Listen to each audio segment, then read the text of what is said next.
On a gardé plusieurs éléments, dont le puits pour sécher les boyaux, qui ressemble un peu à une tour d'observation. Les murs de briques, des planchers de bois d'origine, des poutres à certains endroits. Et ces bureaux vont abriter quel organisme? Il y a plusieurs petites entreprises, petites ou moyennes entreprises, disons, de la région. Certains, c'est des start-up, d'autres, c'est des entreprises qui existent depuis un bout de temps. Entre autres, une entreprise qui s'appelle Biotix, qui est dans le domaine de l'environnement. Machine de cirque, qui fait la promotion des cirques. Mauvais Garçon, qui est une compagnie de communication. Écoutez, c'est un bâtiment fort qui renaît aujourd'hui dans le quartier Limoilou. C'est très important.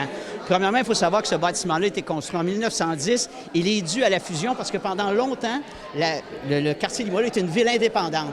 Et en 1909, c'est fusionné avec Québec. Et une des conditions de la fusion, c'est de pouvoir avoir une caserne d'incendie. Donc, c'est une caserne d'incendie qui est magnifique. Elle a été construite par Georges-Émile Tanguay. Puis Georges-Émile Tanguay, c'est un des plus grands architectes à Québec au tournant du 19e, 20e siècle. Il a construit le Palais des Arts, des églises, l'Hôtel de Ville. Il a même créé un style qu'on appelle municipal. Donc, pendant plus de 100 ans, ce bâtiment-là était au cœur de Limoilou.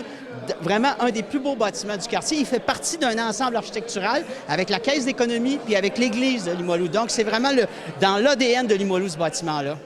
Vous êtes satisfait de ce que vous voyez? Magnifique. C'est magnifique parce que pendant 15 ans, le bâtiment a été abandonné. Il y a eu pendant longtemps une enveloppe de 3 millions qui était réservée quelque part dans les budgets des ministères pour rénover le bâtiment. On ne l'a pas rénové. Et c'est un entrepreneur privé qui a décidé de le reprendre puis de le remettre dans la communauté. Donc, c'est un exemple de reconversion architecturale à suivre. Oui, et surtout, je pense, pour une communauté, c'est important de récupérer ces bâtiments-là parce qu'il a failli être démoli à un moment donné. Il était sur le bord de la démolition.